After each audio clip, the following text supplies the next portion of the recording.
Hello, my dear students. Welcome back to Industrial Relation. Today we are going to have the 42nd session. In this session, we are going to discuss about Module 5 Employee Relation and Legislation. And in that, we are discussing regulations of employee relations. അതിൽ നമ്മൾ ആദ്യം industrial dispute act 1947 കുറിച്ച് കണ്ടിരുന്നു. അതിൻ്റെ മെക്കാനിസത്തിനെ കുറിച്ചാണ് നമ്മൾ discuss ചെയ്യുന്നത്.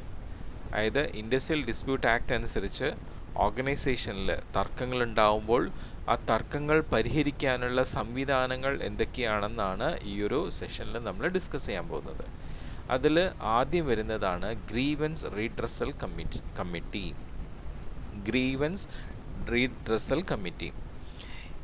Grievance എന്ന് പറയുമ്പോൾ തന്നെ നമുക്കറിയാം മനസ്താപങ്ങൾ. അതിപ്പം നമ്മളുടെ ഓർഗനൈസേഷനിൽ മാത്രമല്ല, നമ്മളുടെ പേഴ്സണലായിട്ടുള്ള ജീവിതത്തിലും അങ്ങനെയാണ്. ഒരു മനസ്താപമാണ് പിന്നീട് വലിയ തർക്കമായിട്ട് മാറുന്നത്. ആ ചെറിയ മനസ്താപങ്ങൾ പരിഹരിച്ചു കഴിഞ്ഞാൽ തർക്കങ്ങൾ ഒഴിവാക്കാം. അതുതന്നെയാണ് ഓർഗനൈസേഷൻ്റെ പോളിസിയും.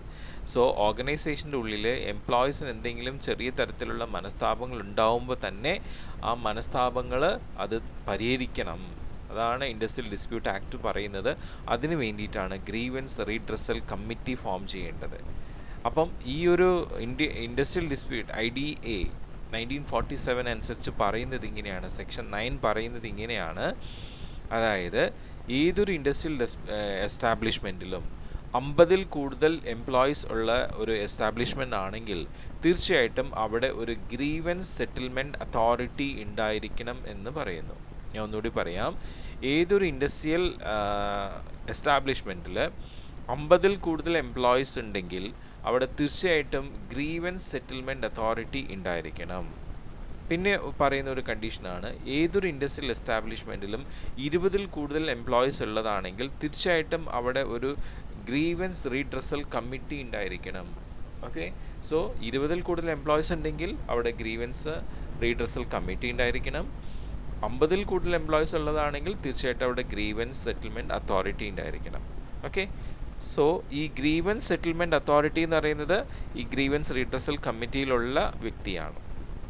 ഓക്കെ, അപ്പോൾ ഈ ഒരു കമ്മിറ്റിയിൽ ഈക്വൽ പ്രൊപ്പോർഷൻ ഓഫ് മെമ്പേഴ്സ്, മാനേജ്മെൻറ്റിൻ്റെയും എംപ്ലോയീസിൻ്റെയും ഈക്വൽ പ്രൊപ്പോർഷനിലെ മെമ്പേഴ്സ് ഉണ്ടായിരിക്കണം. 6 പേരിൽ കൂടാൻ പാടില്ല. ഗ്രീവൻസ് റീഡ്രസൽ കമ്മിറ്റിയിൽ 6 പേരിൽ കൂടാൻ പാടില്ല. ദാറ്റ് മീൻസ് 3 പേര് മാനേജ്മെൻറ്റ് റെപ്രസെൻറ്റേറ്റീവ്സും 3 എംപ്ലോയി റെപ്രസെൻറ്റേറ്റീവ്സ്, അങ്ങനെ 6 പേരുണ്ടായിരിക്കണം. അതിൽ ഒരാൾ ഗ്രീവൻസ് സെറ്റിൽമെൻറ്റ് അതോറിറ്റി ആയിരിക്കണം. ഓക്കെ, പിന്നെ പറ്റുമെങ്കിൽ ഒരു ഫീമെയിലും ഉണ്ടാവണം എന്ന് അവർ പറയുന്നത്. ഓക്കെ, സോ ഇങ്ങനെയുള്ള ഗ്രീവൻസ് റീഡ്രസൽ കമ്മിറ്റിയിൽ ഒരു അഗ്രീഡ് പാർട്ടി, ഒരു എംപ്ലോയി എന്തെങ്കിലും മനസ്താപമായിട്ട് ഒരു പെറ്റീഷൻ കൊടുത്തിട്ടുണ്ടെങ്കിൽ അത് വിത്തിൻ 45 ഡേയ്സിൻ്റെ ഉള്ളിൽ ആ റിട്ടേൺ കംപ്ലൈൻറ്റ് എന്ത് ചെയ്യണം, അവർ പരിഹരിച്ചിരിക്കണം. Grievance redressal committee. So grievance redressal കമ്മിറ്റിയിൽ ഒരു എംപ്ലോയി എന്തെങ്കിലും ഗ്രീവൻസസ് കംപ്ലൈൻ്റ് ആയിട്ട് കൊടുത്തിട്ടുണ്ടെങ്കിൽ വിത്തിൻ 45 ഡേയ്സ് അതിനുള്ള പ്രൊസീഡിങ്സ് കംപ്ലീറ്റ് ചെയ്തിരിക്കണം. ഓക്കെ, ഇനി ആ പ്രൊസീഡിങ്സിൽ ആ എംപ്ലോയി ഡിസാറ്റിസ്ഫൈഡ് ആണെങ്കിൽ അദ്ദേഹത്തിന് എന്ത് ചെയ്യാം, അതിന് എഗെയിൻസ്റ്റ് ആയിട്ട് അപ്പീലിന് പോവാം. ആ അപ്പീല് നമ്മുടെ എംപ്ലോയർ പരിഗണിക്കുകയും അത് 1 മാസത്തിൻ്റെ ഉള്ളിൽ എന്ത് ചെയ്യണം, അതിൻ്റെ ആ അപ്പീലിൻ്റെ കോപ്പി അത് എങ്ങനെയാണ് അപ്പോൾ എംപ്ലോയറാണ് പിന്നീട് അതിനുള്ള ചുമതല വരുന്നത്. ഈ ഗ്രീവൻസ് കമ്മിറ്റിയിൽ ഉള്ള ഒരു സൊല്യൂഷൻ എംപ്ലോയിക്ക് സാറ്റിസ്ഫൈഡ് അല്ലെങ്കിൽ അയാൾ അപ്പം തന്നെ എംപ്ലോയർക്ക് എന്ത് ചെയ്യും, അപ്പീൽ കൊടുക്കും. ഇവിടെ ഗ്രീവൻസ് റീഡ്രസൽ കമ്മിറ്റിയിൽ എൻ്റെ ഗ്രീവൻസ് പറഞ്ഞു, അവർ പറഞ്ഞ സൊല്യൂഷനിൽ ഞാൻ സാറ്റിസ്ഫൈഡ് അല്ല, എനിക്ക് ഞാൻ ഉദ്ദേശിക്കുന്ന രീതിയിലുള്ള ഒരു സൊല്യൂഷനാണ് കിട്ടേണ്ടതെന്ന് പറഞ്ഞ അപ്പീൽ എംപ്ലോയർക്ക് കൊടുക്കുന്നു. എംപ്ലോയർ അത് സ്വീകരിക്കാനുള്ള ബാധ്യതയുണ്ട്. ആ സ്വീകരിച്ചിട്ടുള്ള ആ ഒരു അപ്പീലിന് വിത്തിൻ 1 മന്ത് അതിൻ്റെ ഡിസിഷൻ എന്താണ് എംപ്ലോയർക്ക് പറയാനുള്ളത്, ആ ഡിസിഷൻ അഗ്രീഡ് എംപ്ലോയിയുടെ അടുത്ത് അറിയിക്കുന്നു. ഈ ഗ്രീവൻസ് റീഡ്രസൽ കമ്മിറ്റി എന്ന് പറയുന്നത് നമ്മുടെ ഓർഗനൈസേഷൻ്റെ ഇൻറ്റേർണൽ അറേഞ്ച്മെൻ്റ് ആണ് ഗ്രീവൻസസ് ഹാൻഡിൽ ചെയ്യാനായിട്ട്. അപ്പം അവിടെ ഈ പറയുന്ന പോലെ നമ്മുടെ എംപ്ലോയീസിന് പ്രോപ്പറായിട്ട് ഒരു സൊല്യൂഷൻ കിട്ടിയില്ലെങ്കിൽ അവർ അപ്പീൽ കൊടുക്കുന്നു, അത് എംപ്ലോയർ കൺസിഡർ ചെയ്യുന്നു. അത് പിന്നീട് വേണമെങ്കിൽ എന്ത് ചെയ്യാം, എക്സ്റ്റേണൽ ആയിട്ടുള്ള മെക്കാനിസത്തിലേക്ക് ഫോർവേഡ് ചെയ്യാം. അതിനുവേണ്ടി ഇൻഡസ്ട്രിയൽ ഡിസ്പ്യൂട്ട് ആക്ട് 1947 എന്ത് ചെയ്തിട്ടുണ്ട്, എക്സ്റ്റേണൽ ആയിട്ടുള്ള ചില മെക്കാനിസംസും ഇവിടെ റിസോൾവ് ചെയ്ത് ഫോം ചെയ്തിട്ടുണ്ട്. അതിൽ ആദ്യം വരുന്നതാണ് ബോർഡ് ഓഫ് കൺസിലിയേഷൻ അല്ലെങ്കിൽ കൺസിലിയേഷൻ ഓഫീസേഴ്സ് എന്ന് പറയുന്നത്. അതായത് നമ്മളുടെ ഇൻഡസ്ട്രിയൽ ഡിസ്പ്യൂട്ട്സിൻ്റെ റിഡ്രസ്സിന് വേണ്ടിയിട്ട് ഫോം ചെയ്യുന്ന എക്സ്റ്റേണൽ മെക്കാനിസം എന്ന് വെച്ച് കഴിഞ്ഞാൽ ഈ ഇൻഡസ്ട്രിയുടെ പുറത്ത് പൊതുവായിട്ടുള്ള മെക്കാനിസമാണത്. ഓക്കെ, സോ ഇത് നമ്മളുടെ ഗവൺമെൻറ് അപ്പോൾ ഈ ഒരു ബോർഡ് ഓഫ് കൺസിലേഷൻ നമ്മളുടെ ഗവൺമെൻറ്റാണ് ഫോം ചെയ്യുന്നത്. ഈ ഗവൺമെൻറ് അങ്ങനെ ഒരു ബോർഡ് ഓഫ് കൺസിലേഷൻ ഫോം ചെയ്യുകയും അതിലൊരു കൺസിലേഷൻ ഓഫീസറും നിയമിക്കുകയും ചെയ്യും. അത് ഒഫീഷ്യൽ ഗസറ്റിൽ നോട്ടിഫിക്കേഷൻ കൊടുത്തിട്ടാണ് ഈ പറയുന്ന ഗവൺമെൻറ്, ഇപ്പം നമ്മളുടെ സ്റ്റേറ്റ് ഗവൺമെൻറ് എന്ത് ചെയ്യുന്നത്, ഈ പറയുന്ന ഒരു ബോർഡ് ഓഫ് കൺസിലേഷനും കൺസിലിയേഷൻ ഓഫീസറിനെയും നിയമിക്കുന്നത്. ഓക്കെ, സോ ഈ പറയുന്ന കൺസിലേഷൻ ഓഫീസർ എന്ന് പറയുന്നത് ഒരു സ്പെസിഫിക് ഏരിയയ്ക്ക് വേണ്ടിയിട്ടോ അല്ലെങ്കിൽ ഒരു ഇൻഡസ്ട്രിക്ക് വേണ്ടിയിട്ടോ ആയിരിക്കും. അതൊരു പർട്ടിക്കുലർ പീരീഡിലേക്ക് വേണ്ടിയിട്ടാണ്. അപ്പോൾ ഇദ്ദേഹം ഒരു അഡ്മിനിസ്ട്രേറ്റീവ് കപ്പാസിറ്റിയുള്ള കൺസിലേഷൻ ഓഫീസർ ആയിരിക്കും. ഇദ്ദേഹം എന്ത് ചെയ്യുന്നു വെച്ച് കഴിഞ്ഞാൽ ഈ ഗ്രീവൻസസ് ഉള്ള പാർട്ടീസ് തമ്മിൽ ഒരു കോൺവെർസേഷനിലൂടെ ഒരു കോമൺ അണ്ടർസ്റ്റാൻഡിങ്ങിലൂടെ അവർക്ക് അവരുടെ ഡിസ്പ്യൂട്ട്സ് അല്ലെങ്കിൽ അവരുടെ ഗ്രീവൻസസ് പരിഹരിക്കാനുള്ള സംവിധാനങ്ങളാണ് അവർ ഏർപ്പെടുത്തി കൊടുക്കുന്നത്. ഓക്കെ, സോ നമ്മളുടെ കൺസിലേഷൻ ഓഫീസർ എന്ത് ചെയ്യണമെന്ന് വെച്ച് കഴിഞ്ഞാൽ ഈ ഡിസ്പ്യൂട്ട്സ് അല്ലെങ്കിൽ ഇഷ്യൂസ് ഉള്ള ആൾക്കാരെ റിപ്പോർട്ട് തന്ന് 14 ദിവസത്തിൻ്റെ ഉള്ളിൽ തന്നെ, അതായത് ഇഷ്യൂസ് ഈ പറയുന്ന കൺസിലേഷൻ ഓഫീസറുടെ കയ്യിൽ എത്തിക്കഴിഞ്ഞാൽ 14 ദിവസത്തിൻ്റെ ഉള്ളിൽ തന്നെ അതിൻ്റെ റിപ്പോർട്ട് നമ്മുടെ കൺസിലേഷൻ ഓഫീസർ തയ്യാറാക്കണം. അതിൻ്റെ അടിസ്ഥാനത്തിൽ നമ്മുടെ ഗവൺമെൻറ് കൂടി ഇതിൽ ഇൻവോൾവ് ചെയ്യുന്നുണ്ട്. അപ്പോൾ ഗവൺമെൻറ് എന്ത് ചെയ്യുന്നത് വെച്ച് കഴിഞ്ഞാൽ ഇങ്ങനെ ഒരു ഇഷ്യൂ നമ്മുടെ കൺസിലേഷൻ ഓഫീസറുടെ അടുത്ത് വന്നിട്ടുള്ളതിനെ നമ്മൾ ഒരു കോർട്ടിലേക്ക് കൊണ്ടുപോകണോ അല്ലെങ്കിൽ ഈ പാർട്ടീസിനെ തമ്മിൽ വിളിച്ചു വരുത്തി അവരെ കൊണ്ട് പരിഹരിക്കണോ എന്നുള്ളത് തീരുമാനിക്കും. ഓക്കെ, സോ ഒരു ലിറ്റിഗേഷൻ, അതായത് ഒരു അപ്പീലായിട്ട് കോർട്ടിലേക്ക് സബ്മിറ്റ് ചെയ്യണോ അല്ലെങ്കിൽ പാർട്ടീസിനെ തമ്മിൽ വിളിപ്പിച്ച് സംസാരിക്കണോ എന്നുള്ള തീരുമാനം ഗവൺമെൻറ് എടുക്കും.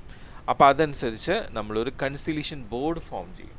ആ കൺസിലേഷൻ ബോർഡിൽ ഒരു ചെയർമാനും മെമ്പേഴ്സും ഉണ്ടായിരിക്കും. അത് ഗസറ്റഡ് നോട്ടിഫിക്കേഷനിലാണ് കൺസിലേഷൻ ബോർഡ് ഫോം ചെയ്യാനുള്ള കാര്യങ്ങൾ പറയുന്നത്, ഈ ഒരു ഡിസ്പ്യൂട്ട് റിസോൾവ് ചെയ്യാൻ വേണ്ടിയിട്ട്. അപ്പോൾ അതിൽ നമ്മളുടെ ആ കൺസിലേഷൻ ബോർഡിലെ ചെയർമാൻ എന്ന് പറയുന്നത് നമ്മുടെ കൺസിലേഷൻ ഓഫീസർ ആയിരിക്കും.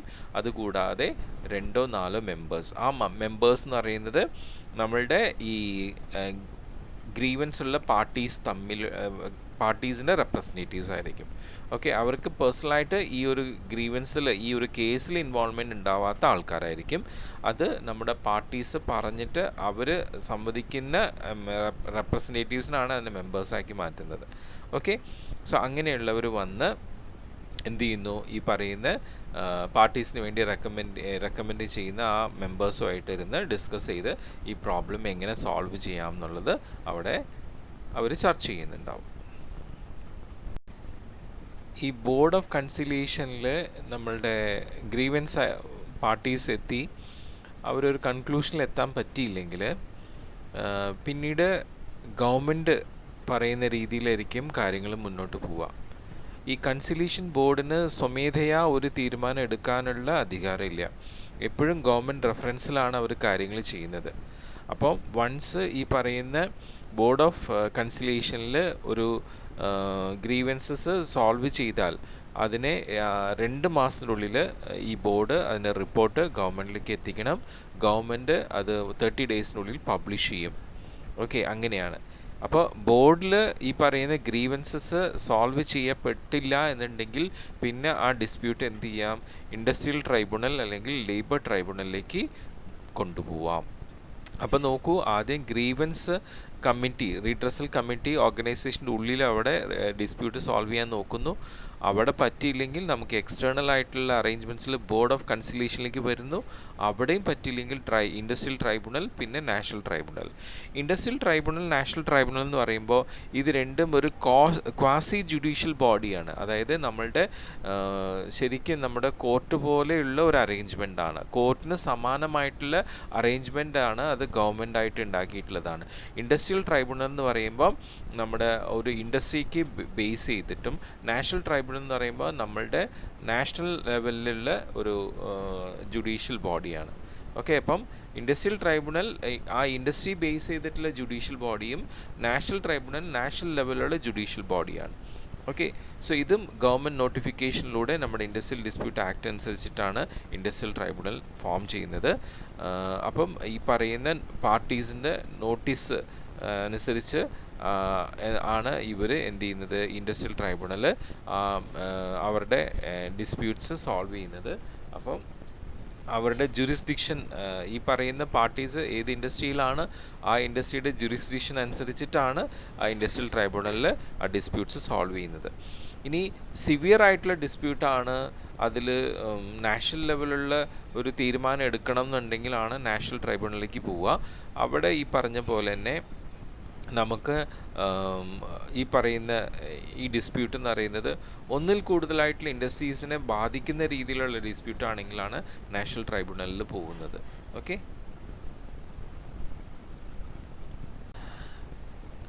നമ്മുടെ നാഷണൽ ട്രൈബ്യൂണലിൽ ജഡ്ജായിട്ടുള്ളത്, പ്രിസൈഡിങ് ഓഫീസർ എന്ന് പറയുന്നത് ഹൈക്കോർട്ട് ജഡ്ജായിരിക്കണം.